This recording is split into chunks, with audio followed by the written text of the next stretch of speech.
Zimbabwe fires thousands of nurses striking for better pay. A closer look at the challenges of opening a restaurant in the United States.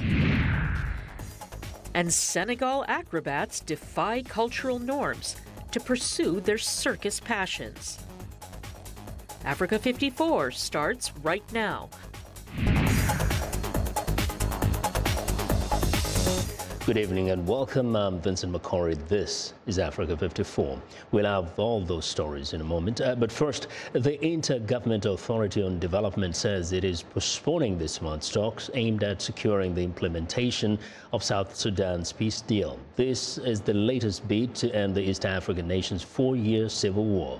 Despite several agreements and ceasefires, fighting continues in South Sudan with barely any letter since the conflict first erupted at the end of 2013. The government and rebel groups signed the latest ceasefire deal last December in Addis Ababa in hopes of reviving a peace pact reached in 2015. But the truce was violated within hours. As the two sides work to resolve their differences, rebel leader Riek Machar remains under house arrest in South Africa. Now, the Zimbabwean government has sacked 16,000 striking nurses. Vice President Constantino Chiwenga is accusing them of staging a politically motivated walkout. He says they will be replaced by retired and employed staffers. The nurses walked out on Monday of unpaid allowances, leaving hospitals understaffed. The nurses' strike comes just days after the government gave in to doctors' demands and hiked their salaries and allowance. More than 90% of Zimbabwe's budget is spent on government wages. The new government wants to contain labor unrest ahead of the first elections since the fall of former President Robert Mugabe. Last month, teachers protested low salaries and poor service conditions in the education sector. Public school teachers are threatening to strike soon if their demands are not met. Now, for more on Zimbabwe's ongoing labor unions protests, I'm joined by VOA Zimbabwe reporter Ntungamili Komo. Ntungamili, welcome to Africa 54. Thank you for having me on. Yeah, so first, the government says that striking nurses are actually motivated by politics. Is there any evidence that they're perhaps members of the opposition? Absolutely not. And, observers say this really shows how jittery the government is because we are heading towards the elections. So the strike doesn't augur well for the government, with an election barely 2-3 months away. So they are saying, it's actually the government that's playing politics here because the politics that the nurses are playing is the politics of the stomach. Yeah. And it's really unfortunate that the government of Zimbabwe is now accusing them of, playing party politics. But I would wonder, they hired on political considerations. But let's look at it this way also. The government claims that it has offered something to the nurses. They have refused to take the offer, and the government is completely broke. They have hardships, difficulties, paying their own debts. Realistic and also looking at it, could it be that just the government is not able to pay those salaries? That's true. The government is very broke. For a very long time, our government has not been, able to function in a normal manner because it's just broke. It can't borrow money from outside because we owe so much to the IMF, to the World Bank, to other, lenders, and therefore we cannot borrow and finance our own activities. But one thing that has surprised many people is that, fair enough, the government says it doesn't have money, but just last week they imported, hundreds of cars worth $70 million US dollars from South Africa to use in their, campaign for the coming election. Mm-hmm. And, that has really angered many people who say, here's a government which cannot, which doesn't want to pay our healthcare workers. but it's ready to finance its own activities. Yeah. Now, for somebody observing some of these strikes and threats to strike, may think perhaps this is as a result of the newfound courage to go onto the streets. Did we witness such kind of strikes during Mugabe's control? Yes, we did. I think there were more strikes during the Mugabe era than we are witnessing now. Maybe, because these guys have been only in power since November, so they're pretty new. But strikes have always been there in Zimbabwe. The Mugabe regime was not, able to pay its workers, teachers, healthcare workers, pretty much every sector. So, once in a while, here and there, pretty much every year, we would have, a lot of strikes by civil servants. How has, say, the strikes or threats of strikes in the education sector affected the programs, if you've heard anything from Zimbabwe? So our schools will be opening, I think, in 2 weeks' time. And teachers gave notice when schools closed last month that, if we don't have a salary increase, we are not coming back to class when schools open. So we have another strike coming up. Yeah. But previously, the education sector has been severely crippled by the strikes. Wow, sad situation there. Thanks a lot, Ntungamili, for joining us today. You're welcome, and helping us out on that. You bet. Well, that's VOA Zimbabwe reporter Ntungamili Nkomo. Now to West Africa. 3 men burst into Nigeria's Senate chamber on Wednesday, shocking lawmakers as they snatched the legislature's ceremonial mace, an ornamental staff symbolizing the authority of the legislature. The episode lasted less than 2 minutes. Now the Senate spokesperson blamed the incident on a suspended lawmaker. Decisions taken in the Senate cannot be approved without the mace. The upper house of Parliament resumed 15 minutes later after replacing the mace with a spare one. Well, in the United States, less than 18% of the women who graduate from college major in computer science. The shortage of females with computer skills comes at a time when there are lots of jobs available in computer science, a field that pays better than most. VOA's Elizabeth Lee looks at the cultural and other reasons for the shortage of women in this important area. This is a sneak peek into the near future at the kind of robots that may be a part of life. 11-year-old Haley Tott drove 2.5 hours with her family to get here. Not many girls and kids are in robotics. The University of Southern California is trying to change that by hosting a robotics open house every year.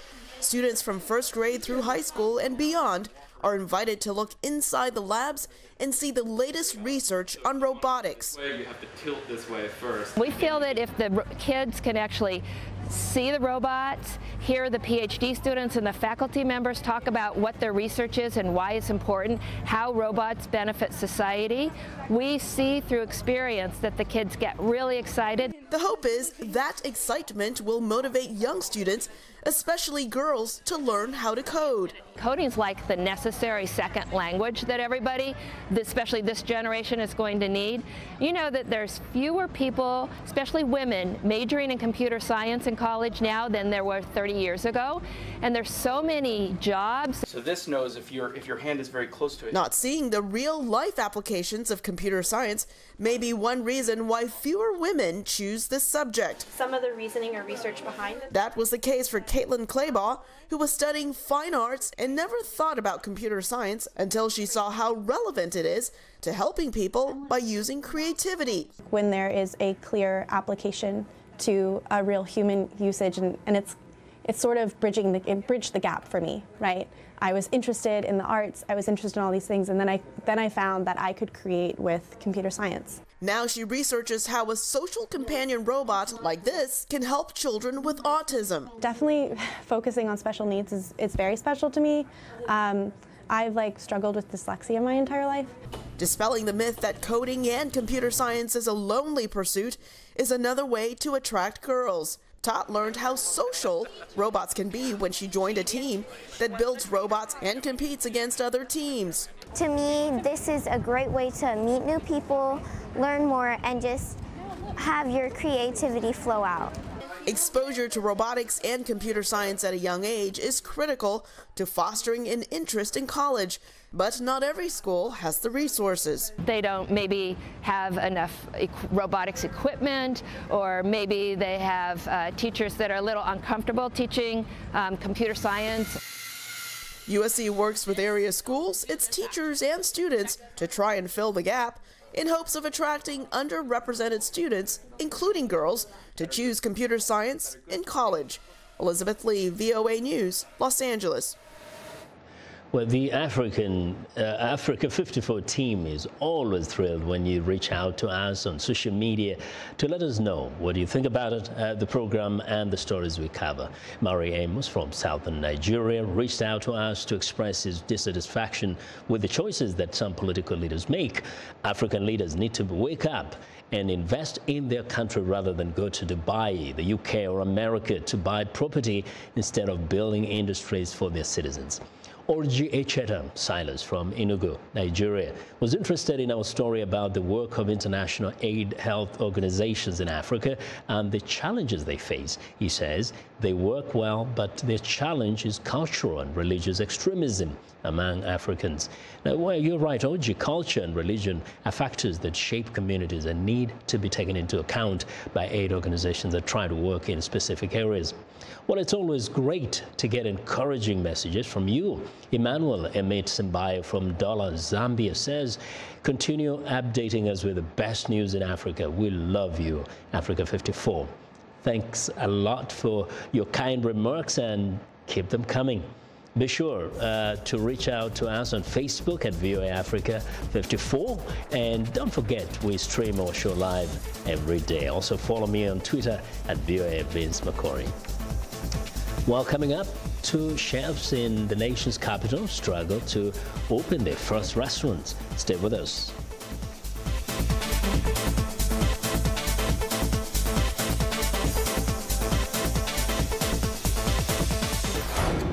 This is BizBeat. The price of fizz has gone up because the government of Scotland is taxing the sugar inside these drinks, because 60% of the country is obese or overweight. Deborah Shipton is with NHS Health Scotland. We're hoping it would have 2 impacts. One, that there will be reformulation, so there will be less sugar added to drinks.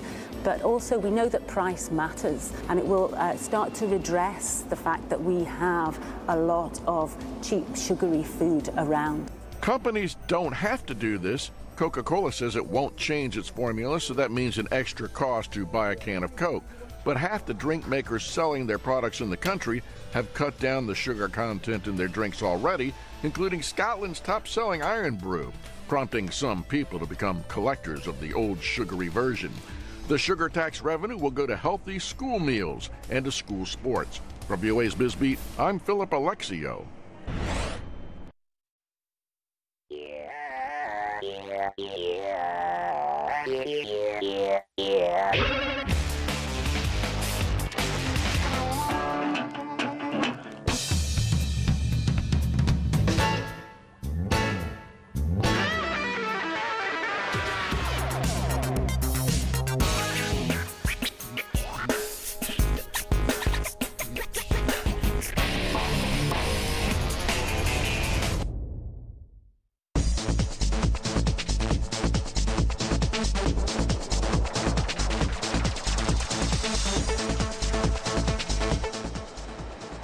Well, New Chefs on the Block is a documentary that captures the essence of the passionate entrepreneurial drive that it takes to open a successful new restaurant. One chef runs a Kickstarter campaign to obtain startup funds.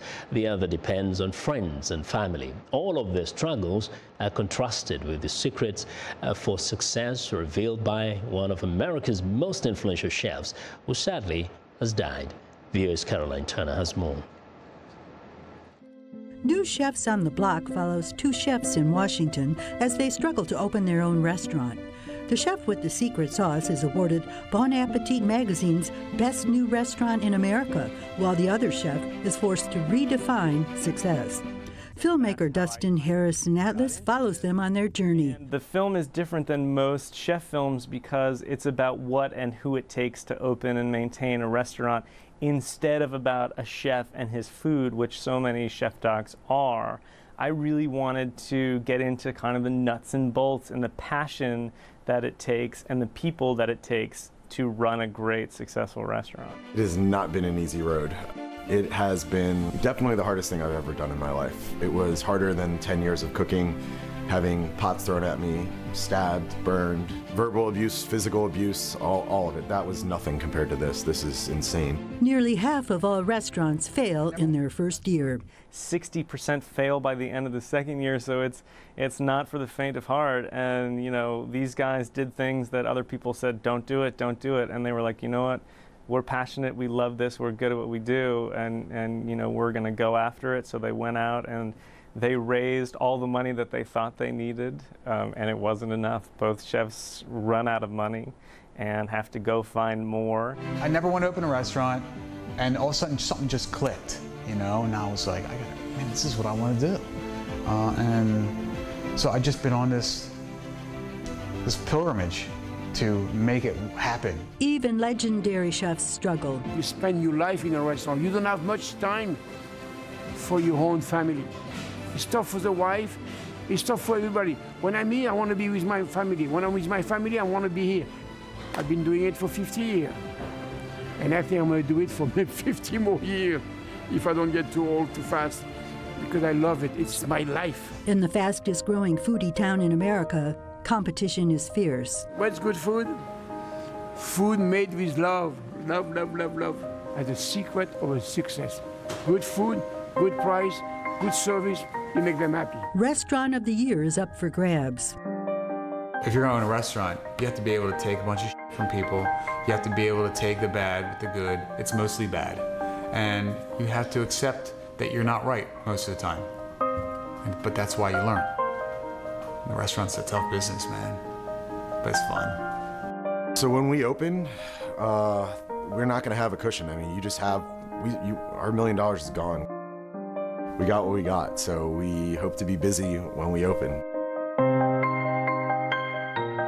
And what's labor cost, food cost, that is very, very important, because if you don't have any money, your wife's going to leave you. For a man like me who's making money, I don't know. So what's really exciting for me is that when somebody watches the film, they leave inspired, whether they're into chef stories or not. It's really about, you know, entrepreneurship and doing things that, you know, people told you shouldn't, and just going out there and following your dreams and making it happen, and, you know, raising that money and surrounding yourself with the best people. And that translates into any kind of small business. And I think that that's what's really going to grab a larger audience. New Chefs on the Block is a story of passion, and the film was an official selection of Hot Docs and American Film Institute docs. It is now in theaters and on their website. Carolyn Turner, VOA News.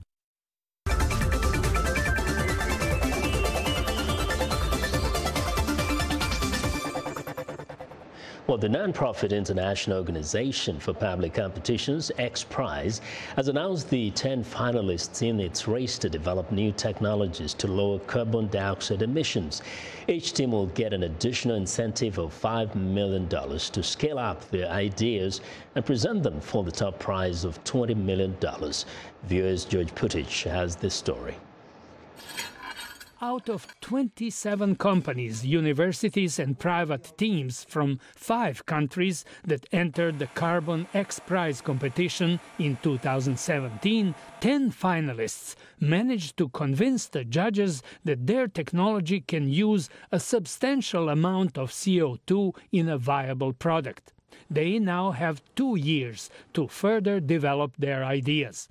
Marcus Extevor, prize lead for the Carbon XPrize, says the ultimate goal is the so-called circular carbon economy, in which carbon dioxide will be used as a valuable source instead of releasing it into the air. The way we're trying to do it in the Carbon XPrize is not so much talk about it, but show it. That's why we ask the teams to actually build a working system that you can see, you can touch it, see if it works, measure the data.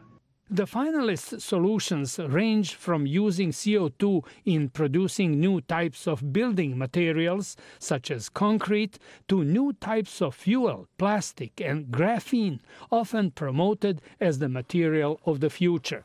Extavor says the judges also evaluated feasibility of the new technologies. In order to get a technology into the market, you have to think carefully about cost and make sure that it's accessible as widely around the world as possible.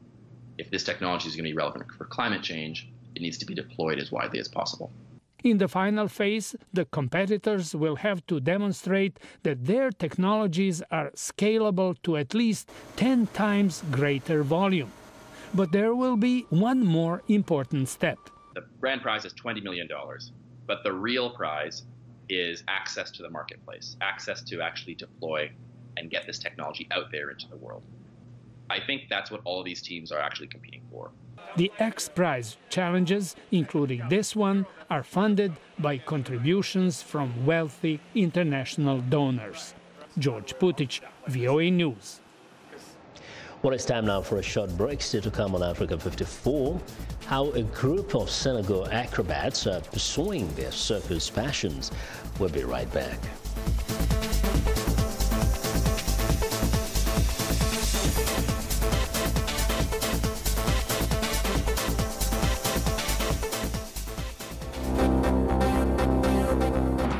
In Nigeria, police fired tear gas at Shiite Muslim protesters in Abuja during a second day of clashes over the imprisonment of their religious leader.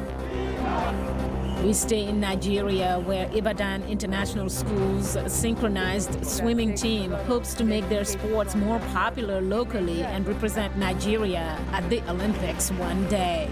Right from Africa. In South Africa, President Cyril Ramaphosa's team is seeking $100 billion in investment for South Africa.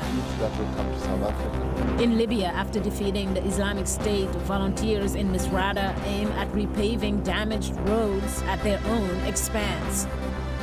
Finally, in France, Kenyan artist Evan Mbuga's paintings about dance became animated at the arts fair L'Art Paris.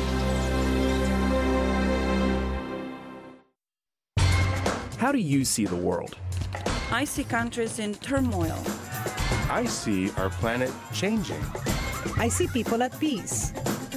No matter how you see the world, you'll get an unbiased and uncensored view of it on Voice of America. On television, radio, online, and mobile. In more than 40 languages all day, every day. Millions of people tune us in. How do I see the world? On Voice of America.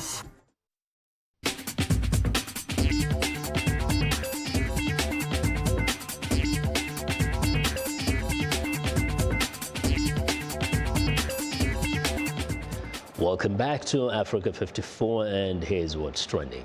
Alcoholic beverage company East African Breweries Limited is investing more into the Kenyan spirits business to boost production and manufacture of some of their fastest-selling drinks like Captain Morgan.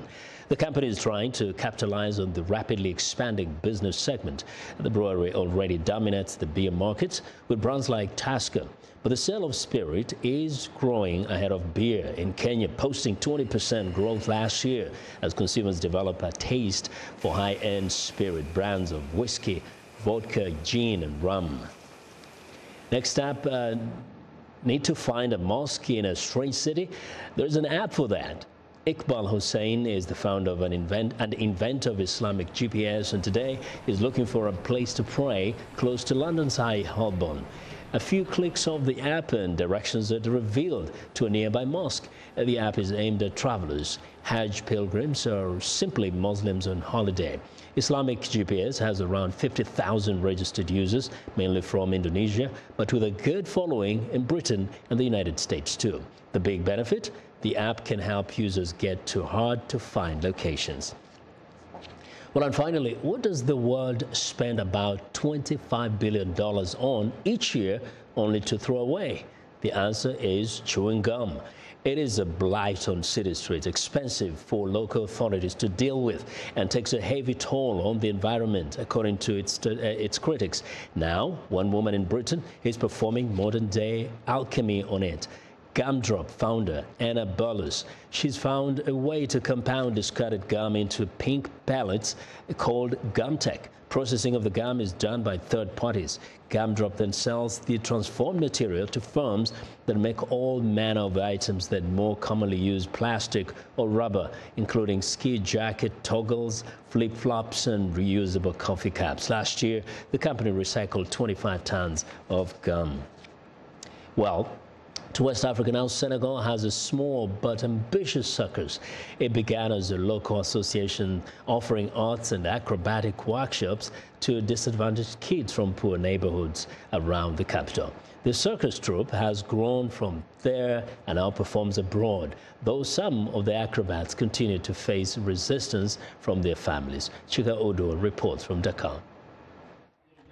Flipping, swinging, contorting their bodies. These young acrobats are members of Senegal's first homegrown circus called Sans Cirque.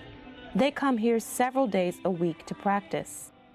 22-year-old Mati Nyang is a university law student. She says her parents do not want her in the circus. My father is not okay with it. He thinks what I'm wearing is tight and too sexy. It's because he's an imam, so I understand. I go out for training without their permission, and when I come back home, I ask for their forgiveness. I have to follow my passion, and this is what I love. Trained in gymnastics and martial arts, Mati is one of the most talented acrobats in the group. She's very hardworking. She knows what she's doing. The best thing for her father to do is to support her. Modou Fata Touré founded Sans Cirque in 2010 to help disadvantaged youth. As a boy, he spent 5 years living on the street before he was taken to a children's home. And it was there that he met the Swedish circus performers who would go on to train him. If someone helps you, you're supposed to then help other people who are also struggling. Sans Cirque has opened doors the young performers say they never dreamed of, like traveling abroad. In 2015, they performed at the first African Circus Arts Festival in Ethiopia. The group has been on the move ever since. Sans Cirque started with support from a Swedish cultural association, but is now self-funded, relying on performances to earn money. Abdoulaye Ba joined the circus in secret, running away from home. He said members of his ethnic group, the Fulani, consider the performances with their drumming and dancing to be contrary to Islam. Abdoulaye does not regret his choice. Being an acrobat gives me a lot of experience, also a lot of encouragement, a lot of motivation, mentally, physically, and emotionally. I'm working hard to show what I really love to do. Practice ends with his favorite part, performing in front of children, whom he hopes to inspire to pursue their own passions, no matter how high they may seem. Chika Odua for VOA News in Dakar. And that's it. Have a good night.